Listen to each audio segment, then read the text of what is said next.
자, 성경 말씀 요한계시록 13장 11절 한 절만 같이 읽도록 하겠습니다. 육신들이 고나실 텐데 각종 빨리 한번 해보도록 하겠습니다. 같이 읽겠습니다. 시작.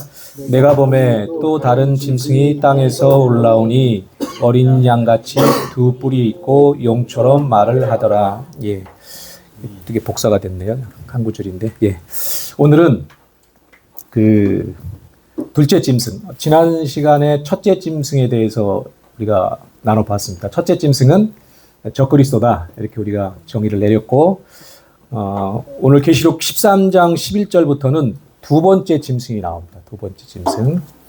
결론을 얘기하자면 이 두 번째 짐승은 거짓 선지자가 되는데요. 거짓 선지자가 되는데, 둘째 짐승이라고 우리가 부를 때에는 첫째 짐승도 마찬가지지만 영적인 존재를 정의하는 거라고 보면 되겠습니다. 영적인 존재로.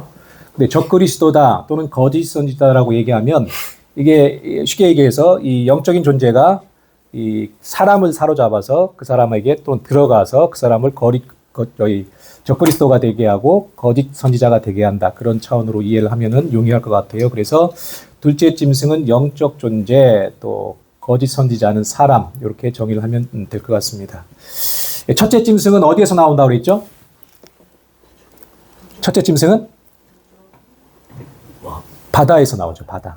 첫째 짐승은 바다에서 나오는데 바다는 어떤 의미라고 했습니까? 혼탁한 온 세상 또는 많은 열국이라고 살펴보았는데, 오늘 둘째 짐승은 어디에서 나옵니까? 바다가 아니고 땅에서 올라온다고 합니다. 내가 보매 또 다른 짐승이 땅에서 올라오니, 또 다른 짐승이라는 게 두 번째 짐승을 얘기하는 겁니다. 첫 번째 짐승, 두 번째 짐승. 땅에서 올라오는데, 이 땅이라는 거는 그냥 세상을 의미합니다. 바다도 온 세상 또는 혼탁한 세상, 혼란한 세상, 또 많은 열국을 의미했듯이 땅도 세상으로 보면 무리가 없습니다. 무천년주의자들도 비슷하게 설명을 합니다. 땅은 바다와 함께 악의 세력의 근원을 의미한다. 이렇게 정의를 내립니다. 그러니까 하나님 나라에 반대되는 개념, 세상, 그것을 땅으로 보면 크게 틀리지 않을 것입니다. 이렇게 해서 13장 11절에서 두 번째 짐승이 등장을 합니다. 그 다음에 이제 이 두 번째 짐승의 특징이 있습니다. 특징이 있는데 어떤 특징이 있냐면, 어떤 특징이 있는 것 같습니까? 보니까 이 두 번째 짐승은 어린 양과 같습니다. 어린 양. 어린 양과 같습니다. 어린 양은 어때요? 우리가 이미지가 온유하고 온순하고 겸손하고 또 정결한 그런 이미지가 있는 거죠. 그러니까 이 두 번째 짐승은 어린 양을 가장하는데 온유하고 겸손하고 또 온순하고 정결한 모습으로 가장을 한다는 거죠. 바꿔 얘기해서 우리 기독교를 표방을 합니다. 그러니까 거짓 선지자는, 둘째 짐승은 우리 기독교 안에서 나오는 거죠. 이방 종교에서 나오는 게 아니라 기독교 안에서 혹은 또 정통 기독교 안에서 이 둘째 짐승 거짓 선지자는 나오게 된다는 거고요. 또 그리스도를 또 모방하겠죠. 그리스도를 모방을 할 겁니다.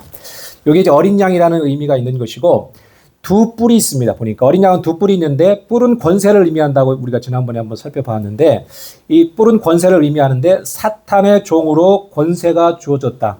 사단의 권세가 적그리스도에게도 주어졌지만 이 적그리스도의 권세가 또 누구에게? 이 둘째 짐승 거짓 선지자에게도 주어진다는 거죠. 뒤에 보겠지만 이 거짓 선지자는 이 첫째 짐승의 권세를 행사를 합니다. 대행을 한다는 얘기죠. 그런 의미에서 사단의 권세, 또 적그리스도의 권세, 거짓 선지자의 권세, 요런 이렇게 같이 연결이 되어 있다는 겁니다. 우리도 마찬가지죠. 우리는 성부 하나님, 성자 하나님, 성령 하나님, 같은 삼위일체잖아요. 같은 능력과 권세가 있는 것으로 보면 되겠습니다. 또 그런데 이 두 번째 짐승은 용처럼 말을 합니다. 용처럼 말을 한다는 것은, 용이라는 것은 뭘 의미하죠? 마귀, 사탄을 얘기하잖아요. 그러니까 사탄처럼, 하나님처럼 말하는 게 아니라 교회에서 나와요. 기독교에서, 기독교 세계 내에서 나오는데 하나님의 말씀을 하는 게 아니라 사단의 말을 하게 된다는 거죠. 마치 아담과 하와를 속였듯이 이 거짓 선지자는 이 거짓된 말로, 감언이설로 교회를, 성도들을 속이는 일을 할 것이다. 이렇게 보면 되겠습니다. 그게 용처럼 말을 한다는 그런 의미입니다. 이게 이제 전천년주의자들의 해석이고, 무천년주의자들도 크게 다르지는 않습니다. 두 개의 뿔을 설명할 때 이 무천년주의자들은 첫째 짐승보다 열등한 존재, 이렇게 설명을 합니다. 두 뿔이라는 것. 그리고 첫째 짐승의 귀속된 존재임을 시사한다. 이렇게 얘기를 합니다. 7개, 원래 첫째 짐승은 뿔이 몇 개였었죠? 7개잖아요. 근데 이게 2개잖아요. 그러니까 좀 열등한 존재이면서 7개 뿔에 귀속된 존재, 종속된 존재로 이렇게 이해를 한다는 거죠. 하나님의 백성을 핍박하는 세상 세력의 대표적인 존재다. 이렇게 얘기를 합니다. 이분들이 이제 무천년주의자들이 2개의 뿔을 어디에서 가져오냐면 다니엘서 8장 3절에 보면 2뿔이 나옵니다. 그 참고란에 보면 내가 눈을 들어본 즉 강가에 2뿔 가진 수량이 섰는데 그 2뿔이 다 길었으며 그중 한 뿔은 다른 뿔보다 길었고 그 긴 것은 나중에 난 것이더라. 이렇게 말씀이 나오는데 여기 2뿔이 나오잖아요. 이 2뿔은 역사적으로 어떤 나라를 의미하냐면 메데파사, 합해서 페르시아라고도 얘기하는데 메데파사를 얘기하는데 이 메데파사가 어떤 존재입니까? 하나님의 백성들을 괴롭히고 핍박하는 존재로 나오잖아요. 그래서 이 2뿔 가졌다는 것은 하나님의 백성들을 핍박하고 괴롭힐 것이다. 이렇게 의미를 하는 거죠. 대표적 존재다. 2뿔을 가졌다는 의미가 그렇게 해석을 합니다. 또 용처럼 말한다는 것은 전천년주의자들과 크게 다르지 않습니다. 용의 의도와 목적을 충실하게 대변한다. 사탄의 마귀의 목적과 의도를 대변한다는 거예요. 거짓 선지자가 하나님이 아니라 기독교 교회에 또는 모르겠습니다. 기독교 교회의 목사라는 타이틀이 있을지 모르겠으나 말은 누구의 말을 한다는 거예요? 사단의 말, 용의 말을 한다는 겁니다. 비극이죠. 그죠? 그런 증상들이 지금 보이나요? 저는 보인다고들 하죠. 보이는 것 같고 그런 추세인 것 같습니다. 하나님을 모독하고 하나님의 백성을 결과적으로 멸절하는 그런 일들을 이 사람들이 하게 된다는 겁니다. 이게 이제 둘째 짐승, 거짓 선지자의 특징입니다. 그렇다면 구체적으로 이 둘째 짐승의 정체는 무엇이냐를 한번 살펴보면 결론적으로 이 사람들은 거짓 선지자를 이야기를 합니다. 또 바꿔 얘기해서 적그리스도를 숭배하도록 세상 사람들을 미혹하는 종교적이고 또 도덕적인 최고 지도자를 의미합니다. 자, 참고란에 보면 계시록 16장 13절에 거짓 선지자라고 단도직입적으로 말씀을 하죠. 같이 읽습니다. 시작. 또 내가 보매 개구리 같은 새 더러운 영이 용의 입과 짐승의 입과 거짓 선지자의 입에서 나오니. 예. 개구리 같은 새 더러운 영, 삼위일체라는 얘기죠. 하나는 뭐예요? 용이고 또 하나는 짐승, 적그리스도, 또 하나는 거짓 선지자. 이게 세 개가 새 더러운 영이랍니다. 더러운 영입니다. 이 배경이 어떻게 되냐면 6번째 나팔이 불린 이후에 이 새 영이 이 전쟁을 유도한다는 얘기거든요. 그 전쟁이 무슨 전쟁이라고 우리가 배웠습니까? 6번째 나팔 불린 이후이라는 전쟁. 전천년주의자들의 관점에서 봤을 때는 유브라데 전쟁. 전삼년 반이 끝난 다음에 6번째 나팔이 불리면 유브라데 전쟁이 일어나는데 이 유브라데 전쟁을 이 새 더러운 영들이 개입을 해서 유도를 해서 환경을 만들어서 일으키게 된다는 그런 말씀이 이제 배경이 되는데 여기에 거짓 선지자가 나오죠. 마귀와 사탄과 그리고 첫째 짐승과 거짓 선지자가 나옵니다. 좀 더 구체적으로는 계시록 19장 20절에 나옵니다. 같이 읽습니다. 시작. 짐승이 잡히고 그 앞에서 표적을 행하던 거짓 선지자도 함께 잡혔으니 이는 짐승의 표를 받고 그의 우상에게 경배하던 자들을 표적으로 미혹하던 자라. 이 둘이 산채로 유황불 붙는 못에 던져지고. 예, 짐승이 잡힙니다. 이건 언제냐면 계시록 19장은 언제죠? 시점이 예수님이 재림하셔서 아마겟돈 전쟁을 일으킬 때가 19장 20절인데 짐승이 잡힙니다. 적그리스도가 잡히잖아요. 그죠? 적그리스도가 잡히고 그 앞에서 표적을 행하던 자가 누구라는 거예요? 둘째 짐승인데 그게 거짓 선지자다. 둘째 짐승은 거짓 선지자들이 함께 잡혀버립니다. 함께 잡혀가지고 유황불 붙는 못에 던져지죠. 이게 19장에서 일어나고 20장에서 나중에 여기에 누가 또 들어가요? 사단이 잡혀가지고 이제 적그리스도와 거짓 선지자가 잡혀있는 그곳에 들어갑니다. 사단이 집어넣었더니 거기에 짐승과 첫째 짐승과 거짓 선지자도 있더라 이렇게 말씀이 20장 중에 나오죠. 그게 이제 20장 10절인데 같이 한번 읽읍시다. 시작. 또 그들을 미혹하는 마귀가 불과 유황못에 던져지니 거기는 그 짐승과 거짓 선지자도 있어 세세토록 밤낮 괴로움을 받으리라. 예, 예수님이 재림하셔서 이제 마귀를 갖다가 잡아가지고 무저갱에 던졌더니 거기에 누가 이미 와 있어요?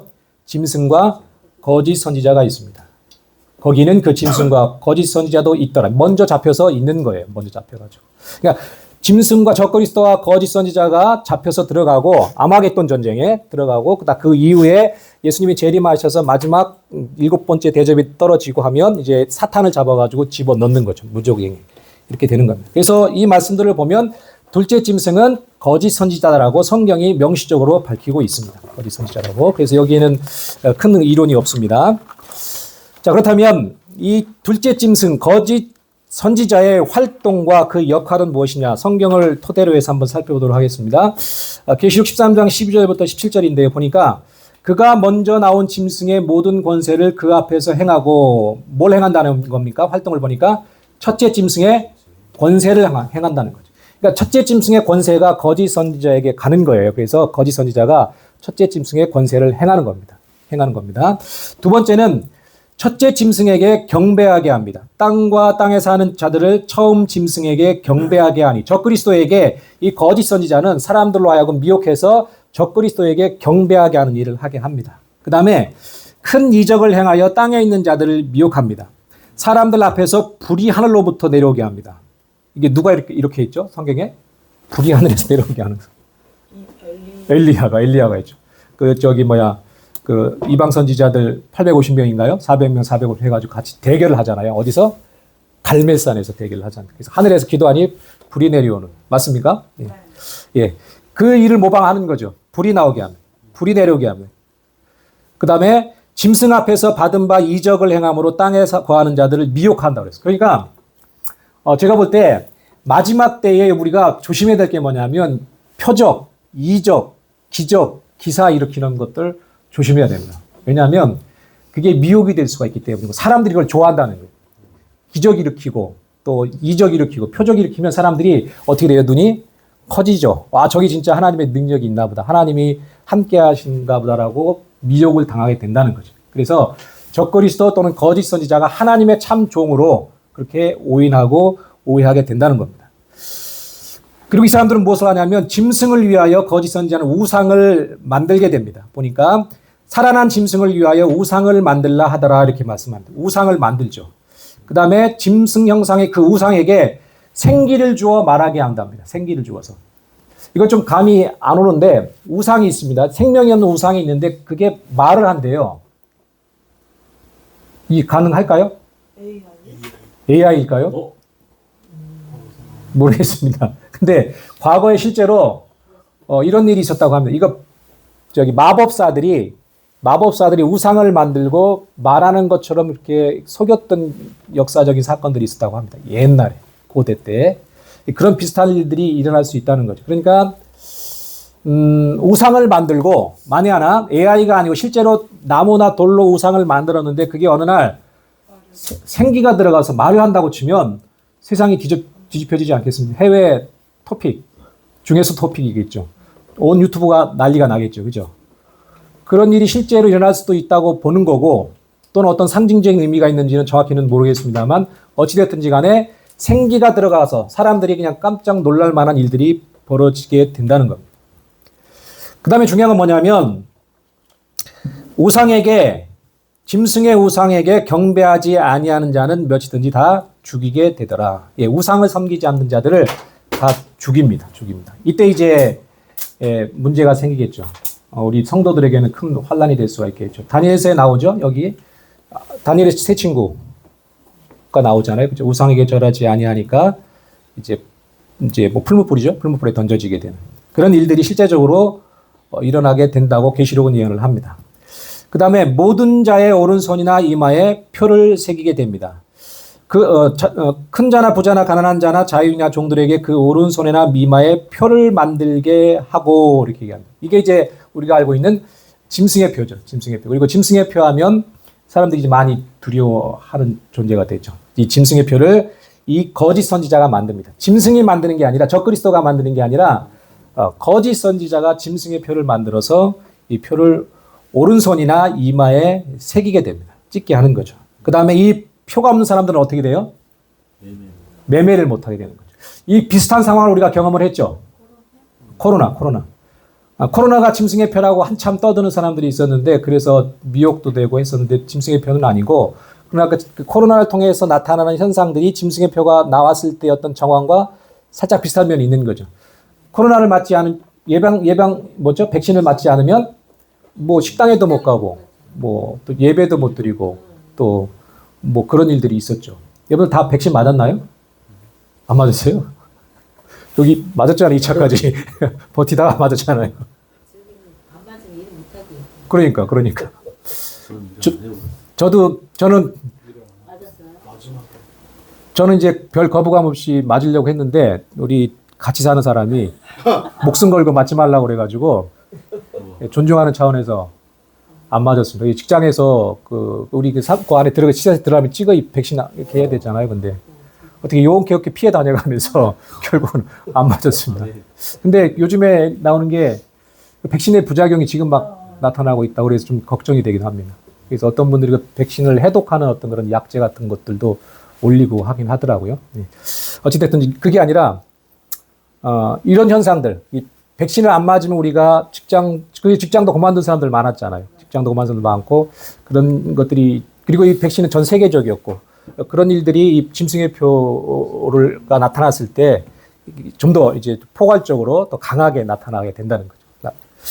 맞아 상관없습니다. 건강하시잖아요, 그죠? 두 번 맞았어도 그 사명이 있으시니까 하나님이 이제 사명이 끝날 때까지는 별 문제가 없을 것 믿습니다. 예. 자, 이게 이제 짐승의 활동입니다. 근데 짐승의 활동을 역할로 구분해서 또 보면은 자, 그 전에 우리 보면 참고란에 보면 짐승의 우상에게 경배하지 아니하는 자라고 나오잖아요. 이 사람들을 이제 다 이제 죽이게 되는데 원어적으로는 종교적 차원의 존경을 표하는 것으로 이해를 하면 되겠습니다. 그래서 거짓 선지자는 짐승의 우상에게 경배하지 않는 자들을 죽임으로 짐승을 하나님으로 경배하도록 하는 것이 목표라는 거죠. 사람들을 왜 죽이냐면 짐승이나 또는 사탄 이 존재를 이제 경배하도록 하는 게 이 거짓 선지자의 목표입니다. 그래서 이제 경배하지 않은 자들을 이제 죽이게 되는 거죠. 이 죽인다라는 말은 이제 원어적으로 어떤 뜻이냐면 죽이다, 사륙하다, 도륙하다라는 뜻이 있습니다. 그냥 단순히 죽이는 게 아니라 사륙해버려, 완전히 도륙해버려, 이런 뜻이 죽이게 하다라는 그 헬라어의 의미가 있습니다. 그러니까 여기에서 우리가 유추할 수 있는 게 뭐냐면 거짓 선지자가 사륙하는 거거든요. 거짓 선지자가 그런 권력이 있는 게 아니라 거짓 선지자가 공권력을 위임받아가지고 집행하는 위치에 있을 수 있다는 얘기죠. 그러니까 정치 세력과 공권력과 거짓 선지자는 밀착하게 유착되어 있을 것이다. 그렇게 될 것이다 라고 추측을 하게 되는 겁니다. 사람을 그냥 죽이는 게 아니라 그냥 도륙해버리니까, 사륙해버리니까 그만큼 막강한 권력을 거짓 선지자가 가지고 있다는 거니까 거짓 선지자는 정치적인 지도자는 아니지만 어떤 공권력과 밀착하게 연관되어 있을 수 있다. 이렇게 보는 거죠. 그 정보를 우리는 뭐라고 보는 거죠? 짐승의 정보라고 보는 거죠. 그죠? 마지막 정보라고 보는 거죠. 자, 역할을 좀 더 보면 전 인류를 세속적인 정치 세력, 짐승의 세속적인 정치 세력이라는 거는 이제 적그리스도의 정부, 짐승의 정부, 뭐 요즘 얘기하죠. 음모론이라고 칭호를 받지만 뭐 단일 정부, 통합 정부 이렇게 얘기를 하죠. 그런 짐승의 정부가 나오면 그 정부에 경배하도록 굴복시키도록 하는 것이 이 거짓 선지자의 역할인 거죠. 그죠? 거짓 종교를 빌미로 해가지고 종교를 이용해서 거기에 이제 경배하고 굴복시키는 게 거짓 선지자들의 역할입니다. 또 반기독교적인 모든 정치 세력을 도덕적으로 종교적으로 승인하거나 적극 지지합니다. 그러니까 교회를 비방하고 하나님을 모독하는 어떤 문화나 여러 가지가 있을 거 아니겠습니까? 그런 것 갖다가 적극적으로 지지하고 응원하고 승인하는 일들을 이 거짓 선지자가 한다는 거죠. 이름은 선지자인데 하는 일은 하나님을 대적하는 일, 그런 문화와 가치들이라든지 그런 것들을 적극 지지하고 응원하는.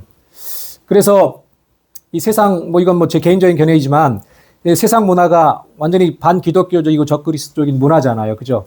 이런 것들을 이 거짓 선지자들, 거짓 종교 단체들이 앞장선다든지 아니면 뒤에서 후원한다든지 하는 일들이 있지 않을까 그런 생각을 해보게 됩니다. 예를 들면 뭐 여기 쪽에 아이돌 연관돼서 좀 미안한데 아이돌 가수라든지 저는 이건 지극히 개인적인 겁니다. 이건 개인적인 건데 우리나라 가수들이 외국에 가서 상 받고 유명세를 떨치는 것들이 그게 저 사람들이 진짜 실력이 있어서 그럴까 싶은 생각이 저는 들었었습니다.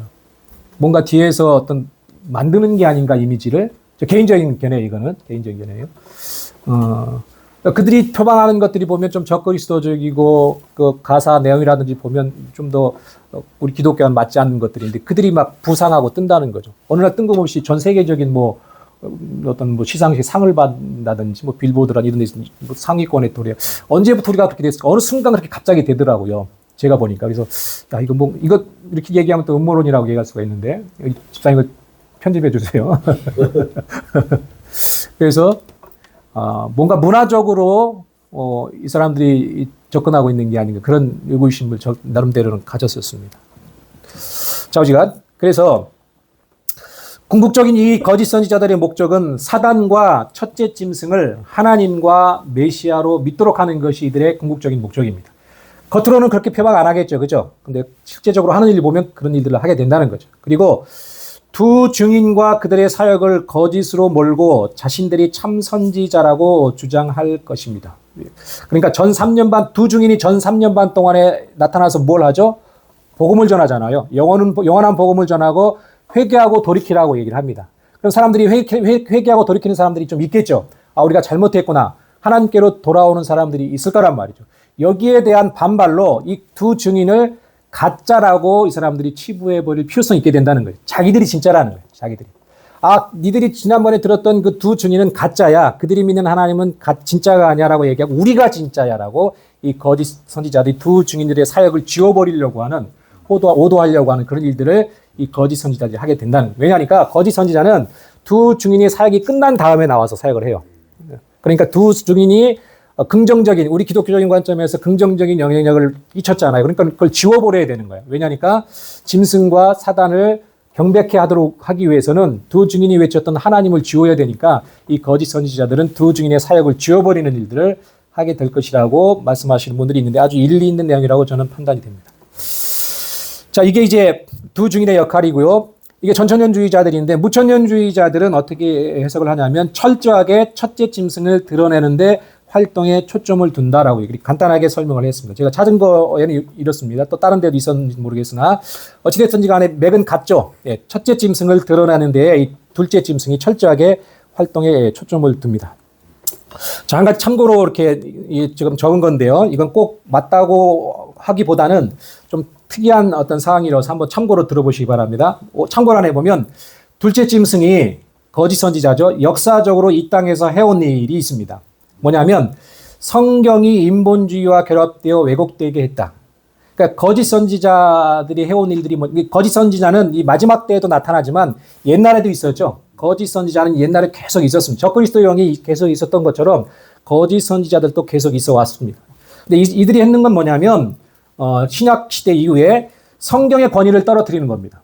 성경을 믿지 못하게 인본주의와 섞어가지고 이 성경이 참 하나님의 말씀이라는 것을 갖다가 믿지 못하도록 하는 거죠. 그래서 나온 신학들이 많잖아요. 어떤 자유주의 신학도 있었고 해방신학이라든지 신학이나 교리를 통해 갖고 성경을 왜곡시킵니다. 또는 여러분들 칼바르트라고 아십니까? 칼바르트? 신정통주의라는 게 있는데 좀 어려운 얘기지만 그것 또한 성경을 믿는 것 같은데 보면 성경을 또 왜곡시키는 그런 일들을 한단 말이에요. 침투해가지고. 이런 일들을 그 배후에 누가 있다는 거예요? 거짓 선지자. 여러분들 기독교를 갖다가 파괴하기 위한 가장 우선순위가 뭐가 있을까요? 방법이. 그렇지. 성경을 왜곡시켜버리면 성경을 못 믿게 하면 기독교는 파괴가 됩니다. 기독교는 성경 위에 있는 거잖아요. 성경을 파괴시켜버리면 기독교는 설 자리가 없습니다. 그 일을 성경을 파괴하는 일을 갖다가 계속 해왔다는 거예요. 거짓 선지자들이. 그를 했다는 거예요. 중요한 건 우리의 믿음은 어디를 기초로 두고 있는 거죠? 반석을 두고 있는 거죠. 성경입니다. 성경.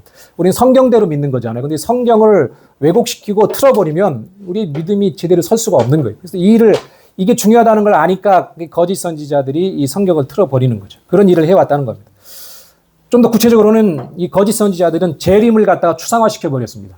재림이 실제 있는 게 아니야. 어제 우리 집사님하고 잠깐 말씀 나누다 보니까 재림 못 믿겠다고 하시더라고요. 그냥 하신 말씀인지 진짜인지 그냥 이렇게 뭔가 대화하기 위해서 하신 건지 모르겠으나 진짜로 재림 믿으시겠죠? 안 믿나? 믿으시겠죠. 근데 왜 그렇게 말씀하셨는지 뭔가 표현의 기법의 차이인지 모르겠으나 근데 재림을 안 믿는 분들이 실제로 있습니다. 우리가 재림이라고 얘기하면 그걸 성경적인 재림으로 얘기하지 아니하고 추상화시켜서 그 의미를 갖다가 퇴색시켜버리는 그런 일들을 거짓 선지자들이 해왔다는 얘기죠.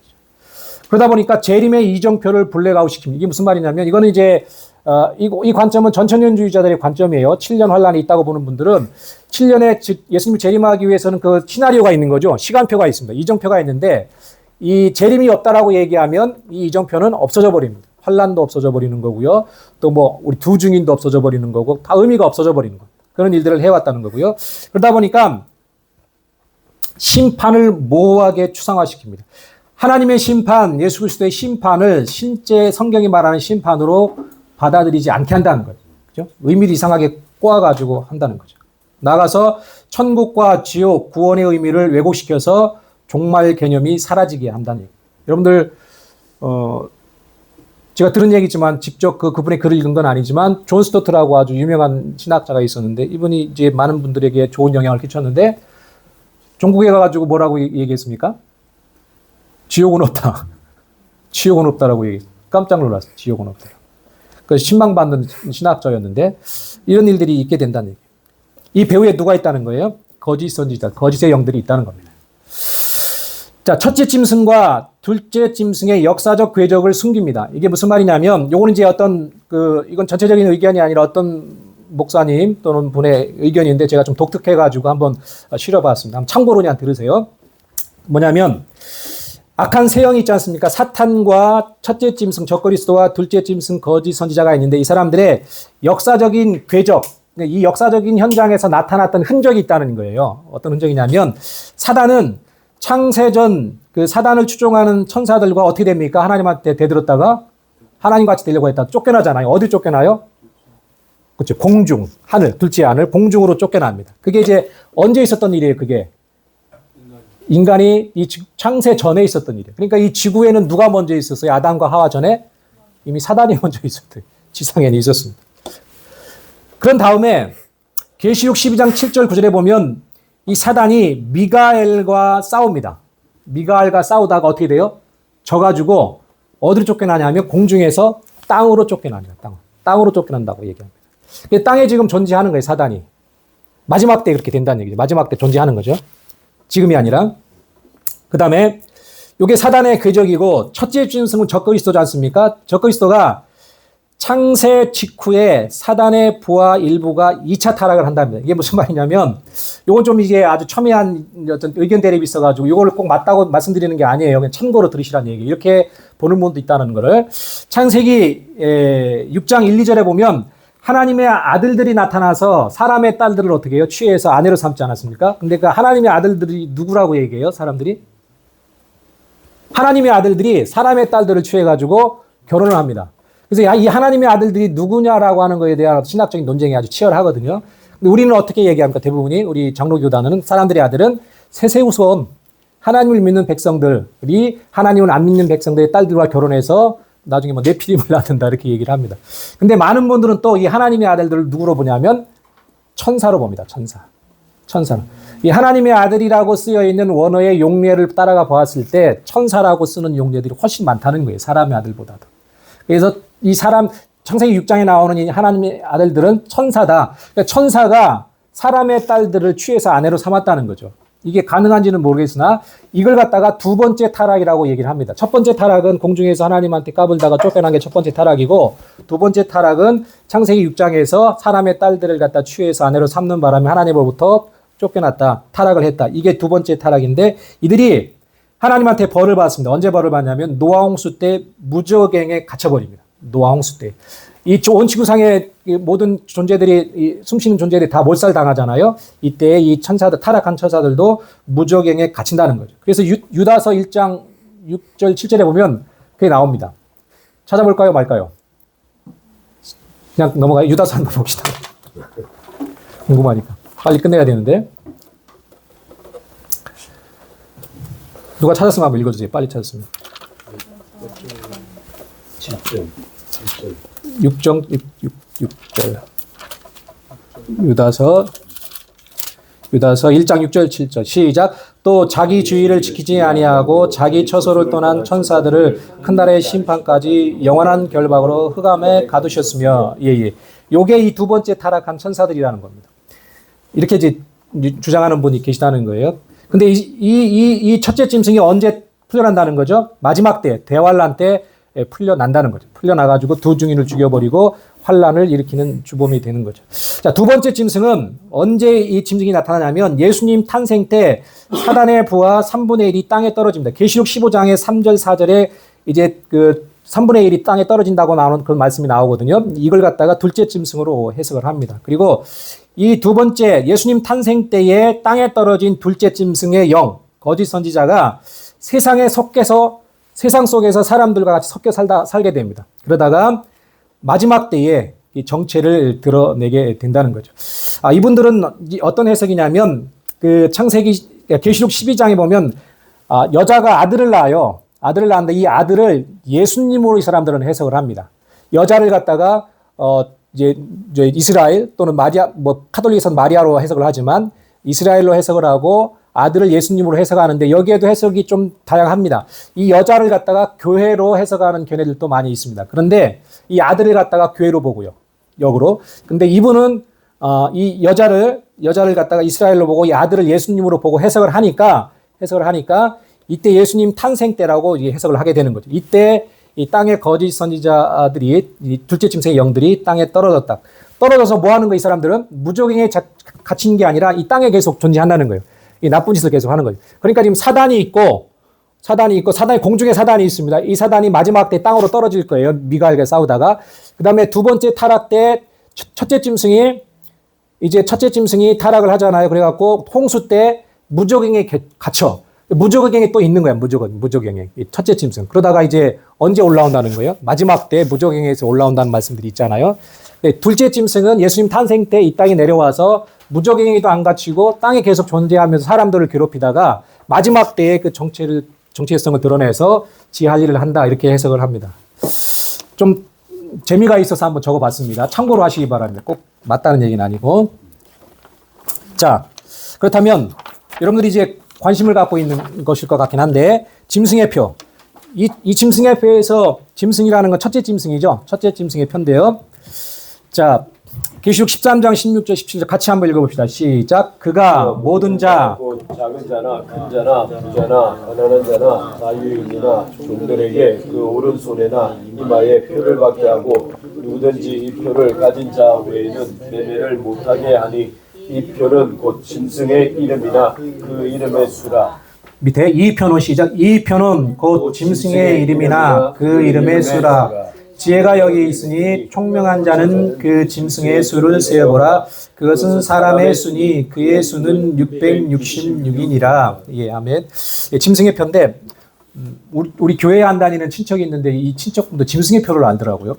교회도 안 다니는데 짐승의 표는 많은 사람들이 알고 있고 초미의 관심사인데 이 짐승의 표라는 거는 헬라어로 카라그마라는 말입니다. 카라그마라는 말인데 도장, 새기는 표, 조각 이런 뜻이 있습니다. 그러니까 조각처럼 새긴다는 거예요. 도장을 찍는다는 그런 표가 아니라 조각처럼 새겨. 그럼 어떻게 돼요? 지워져요? 안 지워져요? 지워지지가 않습니다. 이런 게 이제 짐승의 표의 원어적인 의미입니다. 대신에 하나님의 이는 스프라기스라는 원어를 쓰는데 이거는 도장이라는 그런 의미가 있습니다. 도장만 찍는 거예요. 도장만 찍는 건데 짐승의 표는 이 조각을 새기는 그런 의미가 있습니다. 자, 짐승의 표는요. 요한계시록에만 나올까요? 안 나올까요? 이렇게 물어보면 요한계시록에만 나오니까 이렇게 물어보겠죠. 예, 요한계시록에만 나옵니다. 짐승의 표는요. 이게 조금 우리가 좀 고민을 해봐야 될 일인데 구원의 믿음을 증명하는 수단이 됩니다. 이게 무슨 말이죠? 그렇죠. 짐승의 표를 받고 안 받고가 그 사람의 믿음이 구원받을 만한 믿음인가 아닌가의 어떤 그 척도의 수단이 된다는 얘기죠. 왜 그럴까요? 아니, 여러분들 만약에 구원을 받아서 성령이 우리 안에 오셨어요. 이 성령이 떠나가세요? 안 떠나가세요? 우리의 그 장로교 교리에 의하면 안 떠나가죠. 근데 그 구원받은 사람들이 짐승의 표를 어떻게 하다 받아버렸어. 성령이 안에 없었다는 성령이 없었다는 그런 표가 될 수 있다는 얘기죠. 그렇죠? 근데 그렇게 주장하는 사람들도 있습니다. 우리는 그렇게 믿는데 어떤 분은 구원을 받았어도 짐승의 표는 받을 수 있는 거 아니냐. 그러면 짐승의 표를 받아서 구원을 못 받는다는 거 이거는 행위 구원이 아니냐. 우리 믿음으로 구원받는 건데 표 받는다고 구원을 못 받는 거야? 그게 어떤 목사님이 이렇게 하신다고 그랬죠? 짐승의 표를 받아도 나중에 구원을 받을 수 있다라고 얘기하는 분도 있다는 거잖아요. 그죠? 예. 그런 의미인 거죠. 그래서 이 짐승의 표는 구원받는 믿음과 아주 연관성이 있다는 건데, 우리가 주장하는 것은 짐승의 표는 구원의 믿음을 증명하는 수단이 됩니다. 나중에 좀 더 설명을 할게요. 짐승의 표의 발행 대상은 모든 자한테 줍니다. 모든 자. 성도를 포함해서 단 한 사람도 예외 없이 짐승의 표를 받아야 합니다. 받아야 합니다. 그다음에 짐승의 표의 발행 목적은 뭐냐면 적그리스도에게 경배하지 않는 자들을 가려내서 죽이고 핍박하기 위한 겁니다. 짐승의 표가. 이 짐승의 표를 찍도록 하는 것은 결국 하나님께서 허락하셔서 그런 거잖아요. 그럼 하나님은 왜 이 짐승의 표를 허락하실까? 전능하신 하나님이, 모든 걸 주관하신 하나님이. 그 이유는 뭐냐면 알곡과 가라지를 걸러내는 것이 짐승의 표가 될 수가 있다는 겁니다. 환란도 마찬가지입니다. 환란이 우리에게 있는 이유는 뭐냐면 환란이 있다고 믿는 분들이 얘기하는 거죠. 환란이 왜 우리에게 있냐면 이 환란을 통해서 옥석이 가려진다는 겁니다. 알곡과 가라지가 가려지기 때문에 환란 하나님께서 허락하셨다고 보는 거죠. 자, 짐승의 표의 기능은 짐승의 표를 받고 안 받고에 따라서 상업적 매매 행위가 결정이 되죠. 할 수 있고 없고가 됩니다. 그 다음에 짐승의 표는 어떤 형태로 오냐면 적그리스도의 이름, 짐승의 이름을 변환을 하게 되면 숫자로 변환하면 666이 됩니다. 이름을 갖다가 게마트리아 숫자로 변환해서 보면 그 숫자가 뭐가 나온다는 거예요? 666이 나온다는 거예요. 짐승의 이름 또 사람의 수 결합하면 그 사람이 어떤 적그리스도가 나타나는데 그 사람의 이름을 게마트리아 숫자로 변화를 하면 666이 된다는 겁니다. 그런 식으로 발행이 됩니다. 그다음에 짐승의 표가 발행되면 그 표가 무엇인지 누구든지 이 짐승의 표에 대해서 알 수 있을까요? 없을까요? 어떨 것 같습니까? 알 수 있을 것 같죠. 그죠? 코로나는 이게 짐승의 표인지 아닌지 우리가 잘 반대하는 사람이 더 많았잖아요. 어떤 사람은 이게 짐승의 표라고 하는 사람도 있었고 소수지만 어떤 사람은 이게 아니라고 얘기했는데 이 짐승의 표는 모든 사람들이 이게 짐승의 표구나라고 알 수 있어야 한다는 주장이 우세합니다. 왜 그러냐면 그 이유가 전 세계 모든 사람들이 적그리스도를 경배의 대상으로 삼음 이렇게 되어 있는데 전 세계 모든 사람들한테 찍어야 되니까 이 표가 뭔지를 알아야 된다는 거죠. 모든 사람들한테 이게 드러나야 된다는 거죠. 그죠? 그 다음에 이 짐승의 표는 특정 국가에서만 발행되는 것이 아닙니다. 한 나라에서 어떤 짐승의 표라고 비슷한 것들이 나타났다고 하더라도 그 국가에서만 그게 통용되면 그건 짐승의 표가 아니라는 거죠. 짐승의 표는 전 세계적으로 통용이 되어야 합니다. 모든 사람들이 의무적으로 받아야 하는 게 이 짐승의 표입니다. 그 다음에 이 짐승의 표는 특정 시기에 한시적으로 발행이 됩니다. 특정 시기에 한시적으로 발행이 되기 때문에 특정 시기에 한시적으로 받아야 된다라고 딱 법제화 돼버리면 이게 짐승의 표구나라고 우리가 인식을 할 수가 있다는 거죠. 그 다음에 이 표를 받고 안 받고에 따라서 우리가 상업적 행위를 할 수도 있고 안 할 수도 있으니까 코로나처럼 이런 것들이 강력하게 우리에게 요구되어지면 의심해 볼 수가 있다는 거죠. 그 다음에 사람의 이름이라는 거고, 그 다음에 그 이름을 변환했을 때 666이 된다는 겁니다. 따라서 짐승의 표는 성도의 믿음의 시금석이 됩니다. 왜 그러냐니까 사람들이 이게 짐승의 표라는 거를 안다는 거예요. 이게 짐승의 표인지도 모르고 받았는데 지옥에 가면 이게 좀 뭔가 문제가 있지 않나. 그죠? 내가 내 의지적으로, 의식적으로, 이성적으로 이건 짐승의 표야. 이걸 받으면 내가 짐승에게 경배하는 거가 되는 거고 내가 짐승의 소유가 되는 거야 라고 알고서 받는다는 거죠. 알고서. 그래야만 표 받고 안 받고에 대한 어떤 그 판단 기준이 서는 거죠. 모르고 받았는데 받았더니 이상한 결과가 초래가 되면 이건 좀 공의롭지 않다는 그런 주장인 겁니다. 일리가 있어 보이죠. 그죠? 그런 차원에서 이 짐승의 표는 우리 믿음의 시금석이 될 수가 있다는 거죠. 짐승의 표를 어디에 받아요? 어디에 받는다고 그랬습니까? 오른손이나 이마에. 오른손이라는 것은 힘과 능력을 상징하는 거고 이마는 사람의 인격을 상징을 합니다. 따라서 짐승의 표를 받는다는 건 우리의 전인격이 누구에게 종속된다는 거예요? 짐승에게. 적그리스도에게 우리의 전인격이 종속되는 거기 때문에 그래서 이 표를 받으면 어떻게 된다는 거예요? 구원을 못 받는다는 거예요. 그 사람들 안에 믿음이 없다는 것이. 그 사람들의 성령이 없다는 거고 하나님을 믿는 사람이 아니라는 것을 우리가 알 수 있다는 거죠. 안전하게 해석하면 그렇습니다. 그래서 이 짐승의 표는요. 하나님의 인이 성령의 인이 영적인 표식이지만 이 짐승의 표는 실제적으로 찍히게 됩니다. 그래서 옛날에 여러분들 베리칩이라고 들어봤어요? 베리칩? 베리칩이 나왔을 때 이걸 갖다가 짐승의 표라고 막 하던 사람들이 있었습니다. 왜냐니까 그 오바마 정부가 그 베리칩을 갖다가 자기네 미국에 뭐 2014년도인가 그때까지 전부 다 찍도록 하는 어떤 그런 정책을 입안을 했었기 때문에 이게 짐승의표로 기능을 하겠구나라고 생각을 했었는데 그게 아니었죠, 결국은. 그러나 이 짐승의표는 실제적으로 우리에게 찍히는 조각처럼 새겨지는 한번 찍히면 지워지지 않는 표인데 요즘에 이쪽에 연구하는 분들은 이 디지털화된 칩, 뭐 나노칩 한번 우리에게 들어가면 우리가 빼낼 수도 없고 지울 수도 없는 그런 칩, 나노칩, 디지털 칩 이런 것들이 될 것이다라고 추정을 합니다. 근데 이런 나노칩이라든지 디지털 칩들이 실제로 지금은 나와 있다고 합니다. 그래서 지금도 의료계에서는 이걸 활용을 한다고 하죠. 그 뭐 나노 로봇 같은 거 집어넣어가지고 의료 시술을 하고.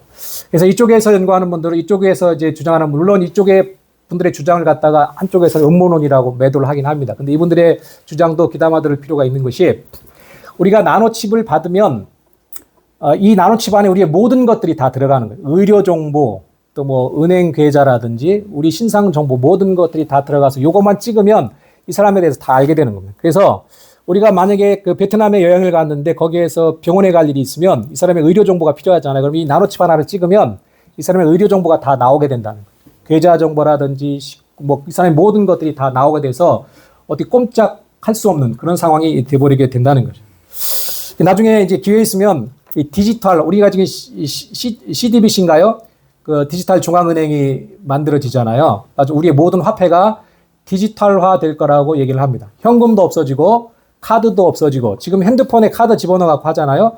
머지않아 핸드폰도 없어질 거라고 하죠. 그런 것들이 지금 막 나오고 있더라고요. 안경 하나로 다 쓰고 막 그러더라고요. 안경 하나로. 그리고 이 모든 것들이 다 없어지면 칩 하나로 우리가 통신도 가능합니다. 통신도 가능한 그런 시대가 왔는데 단순히 그냥 이게 추측이 아니라 그런 기술이 지금 존재한다는 겁니다. 이쪽에 연구하는 분들은 한다고 합니다. 이게 진짜인지 아닌지 모르겠으나 두고 볼 일이겠으나 그렇게 얘기를 합니다. 좌우지간 이 표식은 실제적인 표식이 될 것입니다. 그 다음에 이 짐승의 표는 언제 찍힐 것인가 보면은 어떤 분은요 7년 환란이 시작되기 전부터 짐승의 표는 나오는데 이 사람들은 짐승의 표인지 모르고 찍기 시작하다가 필요해서 찍힌다 합니다. 왜냐하면 이게 있어야 내가 활동하는 데 편해, 살기가 편해. 그래서 찍히다가 이게 이제 전 3년 반이 지나면 후 3년 반부터 강제화가 된다고 합니다. 법제화로. 강제화돼서 아무도 찍지 않으면 생활할 수 없도록 하는 그런 일이 있게 된다고 주장하는 분들이 있고 하나는 뭐냐면 또 하나는 6번째 나팔과 7번째 나팔 사이에 이 짐승의 표를 찍게 될 거라고 얘기합니다. 이게 언제 시점이죠? 아까 얘기했는데 6번째 나팔과 7번째 나팔 사이에는 후 3년 반이 시작되면 그때 되면 이 짐승의 표를 찍게 될 것이다. 이때는 이제 안 찍으면 어떻게 돼요? 못 살아가는 것 같습니다. 이분들이 이제 꼭 그렇게 그런 관점을 갖고 있는 분이에요. 예. 안 찍으면 매매를 할 수가 없고 살아갈 수가 없는 그런 시대가 되어서 그것이 환란이다 이렇게 얘기를 하는 거죠. 자, 이게 이제 짐승의 표의 대략적인 내용인데 이건 이제 전천년주의자들의 주장이고 무천년주의자들은 어떻게 또 해석을 하냐면 짐승은 지난 시간에도 얘기했지만 로마 시대에 누구라고 이 사람들은 정의를 내리죠? 네로 황제라고 얘기합니다. 그래서 네로 황제가 짐승이고 그래서 짐승의 표는 네로 황제 때 로마 지역에 상인조합이 있었습니다. 길드라고 상인조합이 있었는데 이 사람들에게 로마 황제의 직인이 찍힌 증서를 주게 되는데 이 증서가 곧 짐승의 표라는 겁니다. 그래서 이 짐승의 표는 누구한테 주냐면 황제에게 경배를 선언해야 이 증서를 줍니다. 로마 황제를 나는 경배한다. 로마 황제가 나의 주인이다라고 인정을 해야 이 증서를 주게 되고 이 증서가 있어야 상업적 거래를 할 수가 있었습니다. 그래서 이 무천년주의자들은 이것이 짐승의 표다 이렇게 얘기합니다. 그럼 문제가 되잖아요. 그럼 짐승의 표가 지금 날에는 어떻게 되는 거예요? 요즘에는 어떻게 되는 거예요? 그때 짐승의 표는 로마 시대에 있었다면 지금은 어떻게 되는 거예요? 그래서 이분들은 어떻게 해석을 하냐면 현재 시점에 적용하면 짐승의 표라는 것은 하나님의 완전함, 숫자가 777이잖아요. 7자는 하나님의 숫자예요. 완전 숫자예요. 7이 3개가 있으니까 더 완전하죠. 완전이죠. 하나님의 완전하심을 모방하는 사단 666, 1이 부족한 666의 역사 정도로 본다는 거죠. 사단의 역사 정도를 짐승의 표다 이렇게 조금은 추상적으로 설명을 해요. 그래서 잘 들어오진 않지만 대충 뭔지는 알겠는데 잘 들어오진 않지만 이렇게 설명을 합니다. 이분들은 짐승을 갖다 로마 황제로 정의를 내리기 때문에 딱히 설명할 수 있는 방법이 없는 것 같긴 합니다. 그래서 계시록 20장에 짐승의 표를 받지 않는 자, 이 사람들이 첫째 부활자들인데 이 사람들은 초림부터 재림까지의 모든 성도다 이렇게 얘기를 하죠. 지난번에 살펴봤던 거고.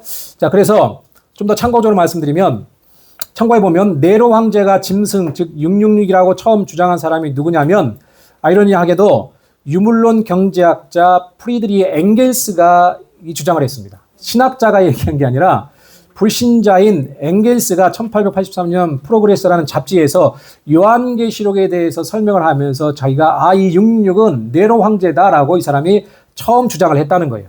이 주장을 받아서 그 다음에 신학자들이 쓰는 거예요. 조금 뭔가 문제가 있어 보이죠? 이 네로 황제가 짐승의 표라는 게, 짐승이라는 게 이렇게 여기서부터 역사적인 배경이 있다는 게 조금은 문제입니다. 여러분들 우리가 주장하는 것들의 어떤 것들은 보면 우리 교계에서 신학자들이 주장한 게 아니라 불신자들이 주장한 것들을 이렇게 가져오는 경우들이 있습니다. 이게 문제가 되시죠. 맞아. 자, 그래서 보면 네로의 게마트리아가 666이 된 과정을 보면요. 이 신약 성경은 어떤 언어로 쓰여졌습니까? 헬라어 써. 이스라엘 사람들이 쓰는 영어는 히브리어, 저기는 히브리어. 지금 공통 영어는 뭐예요? 공통 용어는 영어. 그럼 이 66으로 변환할 때 어느 언어를 쓴 걸로 가지고 해야 되는 거예요? 만약 적그리스도가 나타나면 그 사람 이름을 헬라어로 해갖고 666으로 해야 되는 거예요? 아니면 히브리어로 해갖고 해야 되는 거예요? 아니면 지금 공통 용어가 영어니까 영어로 적그리스도 써서 그걸 666으로 변환해야 되는 거예요? 어떤 게 맞는 것 같습니까? 답이 없죠. 그죠? 그래서 이제 사람들이 이제 어떻게 했냐면 그냥 헬라어, 신약 성경에 헬라어로 쓰였으니까 헬라어로 일단 해본 겁니다. 헬라어로 했더니 네로라는 글자를 해봤더니 666이 나왔을까요? 안 나왔을까요? 666이 안 나왔습니다. 헬라어 네로를 갖다가 게마트리아로 변환을 해봤더니 666이 안 나온 거야. 그러면 짐승이 아니잖아요. 이 사람들이 어떻게 머리 썼습니까? 그러면 이 헬라어를 히브리어로 바꿔보자. 히브리어도 바꿨습니다. 바꿔갖고 네로라고 했더니 250이 나온 거야. 666이 안 나온 거예요. 이 사람들은 머리 써가지고 그러면 네로 갖고는 안 되니까 여기다 황제라는 가이사를 넣어보자. 그래서 네로 카이사르 이렇게 썼습니다. 그랬더니 얼마나 나오냐면 616이 나오는 거야. 그래도 안 되는 거야. 616. 그래서 이 사람들이 또 어떻게 했냐면 그러면 네로라는 라틴어를 히브리어로 바꿔보자 했더니 네론 카이사로 했더니 그제서야 666이 나왔다는 거예요. 그래서 네로가 666이다 이렇게 나왔습니다. 어떻게 이게 좀 설득력이 있어 보입니까? 없어 보여요. 너무 좀 인위적이죠. 인위적이. 4번을 바꿔버려. 4번. 여기 안 적었지만 더 있습니다. 더 있는데 내가 요약해서 4번 정도 적은 거예요. 이렇게 해가 666이 나오는 조합을 찾아낸 거예요. 이 사람들이. 찾아낸 거예요. 그래서 네로가 짐승이다라고 하는 말은 너무 억지스럽고 인위적이다라는 주장들이 있습니다. 짐승의 표에 대해서는 계시록 14장에도 나와 있고 그 다음에 또 계시록 15장에도 나와 있고 계시록 20장에도 그 짐승의 표에 대해서 쭉 나와 있습니다. 자, 마지막으로 이 계시록 13장 18절에 보면 그것은 사람의 수니에 대한 정확한 번역은 어떤 번역이 되냐면 그것은 어떤 사람의 수니 혹은 그것은 한 사람의 수니라고 번역을 해야 되는 게 맞다는 겁니다. 그러니까 이 짐승은 한 인격체라는 거예요. 한 인격체. 한 사람이라는. 적그리스도는 한 사람이 된다는 의미입니다. 그래서 네로가 짐승이 될 수 없는 이유를 갖다가 좀 적었는데 계시록이 쓰였을 당시 네로는 이미 죽은 후였다. 네로가 언제 죽었습니까? AD 68년에 자살했어요. 그러니까 계시록이 쓰여진 건 언제예요? AD 95년경이라고 얘기하죠. 그러면 한 30년 차이가 나는데 이미 30년 전에 죽은 사람을 소환해가지고 짐승이라고 할 이유가 굳이 없잖아요. 그죠? 그래서 그 당시에 요한계시록이 쓰여졌을 당시에 네로를 그 당시에 성경을 읽었던 사람들이 짐승은 네로라고 생각하기가 쉬웠다는 거예요? 어렵다는 거예요? 불가능했다. 어렵다는 거예요. 왜 네로를 갖다 붙이지? 이렇게 지금 우리가 해석하는 걸 들으면 그게 왜 네로야? 라고 반문을 했을 거라는 겁니다. 그죠? 그래서 또 하나 뭐냐면 네로가 짐승이 맞다면 네로가 죽은 후에 예수님의 뭐가 있어야 돼요? 재림이 있었어요. 왜냐하면 계시록 19장에 보면 예수님이 오셔가지고 이 짐승을 갖다 잡아가지고 불못에 던져버려요. 이 네로가 불못에 던져지는 게 죽음이라면 네로의 죽음을 그거로 이렇게 환원을 한다면 그때 누가 오셨다는 거예요? 예수님이 오셔야 되는 거예요. 네로가 짐승이 맞으면 예수님이 왔었어야 돼 이미. 네로가 죽었을 때. 그래서 네로를 짐승이라고 하는 거는 조금 조금이 아니라 이건 많이 억지다. 그렇게 이제 전천년주의자들은 이렇게 반론을 제기를 합니다. 근데 무천년주의자들은 꿋꿋하게 그냥 이어가죠. 왜 그럴까요? 네? 왜냐하면 이건 자기들 밥줄이 달려있기 때문에 그렇습니다. 자기들 주장을 꺾으면 밥줄이 끊겨요. 이건 위험한 발언인데 한번 주장한 건 끝까지 주장을 해요. 예. 자, 루터나 칼빈이나 교황이나 나폴레옹이나 히틀러도 이 숫자로 환산을 하면 666이 됩니다. 그럼 루터도 짐승이야. 칼빈도 짐승이고 교황도 다 짐승이고 나폴레옹도 짐승이고 히틀러도 다 짐승이 됩니다. 여기에 대해 왜 그럼 이 사람들이 666이냐라고 얘기했을 경우에 정확한 이제 답변을 하지를 못합니다. 못하는데 그래서 여러분들 이제 판단을 하셔서 어떤 해석이 맞는지는 여러분들이 결정을 하십시오. 결정을 하셔가지고 성경적이다라고 생각하는 것들을 받아들이시고 참고로 하시고 하시면 되겠습니다. 어찌됐든지 간에 짧게 한다는 게 좀 시간이 지났는데 어쨌든 첫째 짐승은 누구라고요? 적그리스도. 둘째 짐승은 거짓 선지자. 이 거짓 선지자 적그리스도를 갖다 어떤 정부 기구라든지 나라로 해석하는 사람들도 있지만 대부분은 한 인격체로 봅니다. 적그리스도 한 인격체, 거짓 선지자 한 인격체. 마태복음 24장에 보면 이 말세 예수님께서 많은 사람들이 내 이름으로 와서 자기가 그리스도라고 얘기한다고 얘기하고요. 또 많은 거짓 선지자들이 나온다고 얘기합니다. 거기는 복수가 나와요. 복수가. 근데 그 시대에 말세에 많은 거짓 선지자들도 나오고 적그리스도들도 나오지만 이 사람들을 대표하는 한 인격체의 적그리스도와 한 인격체의 거짓 선지자가 등장을 할 거라는 거예요. 이 사람들의 명령과 조직 속에서 뭔가 활동할 어떤 거대한 어떤 그런 흐름들이 있게 될 것이다라고 보는 것이 맞겠습니다. 저는 그렇게 생각하는데 여러분들은 공부하세요. 베레아 교인들이 칭찬받는 이유가 뭡니까? 응? 공부해서 그렇죠. 여러분들 우리 이정무 형제가 잘하고 계신 게 있는데 목사의 말이라고 무조건 다 들으면 안 돼요. 추천하면 돼요. 반드시 검증을 해야 됩니다. 근데 뭘로 검증해야 돼요? 성경으로 검증. 성경으로 검증하셔가지고 성경이 맞다 하면 목사가 틀리다 해도 성경을 따르셔야 되고 그렇게 해야 됩니다. 그래서 그렇게 하셔서 올곧게 받으셔야 되고 우리가 요한계시록을 하는 거는 우리가 오전에도 말씀하셨지만 이게 100% 맞기 때문에 우리가 하는 게 아니라 우리 그동안에 몰랐던 것들에 대해서 살펴보고 어떤 게 맞는지 고민하고 제가 볼 때는 이게 성경적인 거라고 말씀을 하시는데 여러분들 검증하셔가지고 어떤 게 진짜 성경적인 것인지로 판단을 하셔야 됩니다. 왜 그러냐면 그래야 우리한테 복이 된다라고 말씀을 하시는 거예요. 이 성경 말씀을 요한계시록을 읽고 듣고 지키는 자들이 복이 있다라고 말씀을 하셔서 이 성경은 우리에게 복을 주시기 위해서 주신 말씀이니까 이 말씀을 그렇게 꼭 읽고 듣고 지키고 분별하시기를 바랍니다. 네, 그렇게 하셔가지고 이 마지막 때에 이게 겁주는 게 아니라 진짜 좀 마지막 때인 것 같긴 하죠. 아니었으면 좋겠는데 애도 좀 낳고 그지 좀 더 결혼도 하고 우리 이삭 형제나 상무 결혼도 하고 그렇게 하고 싶은데 안 그럴 수도 있을 것 같아요. 안 그럴 수 있을 것 같은데 근데 겁주는 게 아니라 어찌됐든지 간에 안 그래도 괜찮아. 그죠? 초대교회 성도들도 자기들이 마지막 때라고 생각하고 살았습니다. 그래서 이제 먹고 놀고 일도 안 하고 그랬는데 그건 잘못된 거지만 그러나 바울은 뭐라고 하냐면 먹고 놀고 하는 게 잘못된 거지 우리가 경각심을 가지고 예수님의 제 이름을 소망하면서 우리가 신부로서의 준비하는 거는 맞다고 말씀하시는 거잖아요. 우리 시한부 종말을 우리가 경계해야 하는 거지 예수님의 제 이름을 소망하는 거 또 그 제 이름이 오신다면 그 어떻게 맞이할 건지에 대한 우리 경각심을 갖고 준비해 나가는 것들이 자세가 되어야 되잖아요. 그렇죠? 그런 차원에서 우리가 지금 요한계시록을 하고 있으니까 좀들 도움이 되셨으면 좋겠습니다. 예. 이사로 마치고 찬양하고 486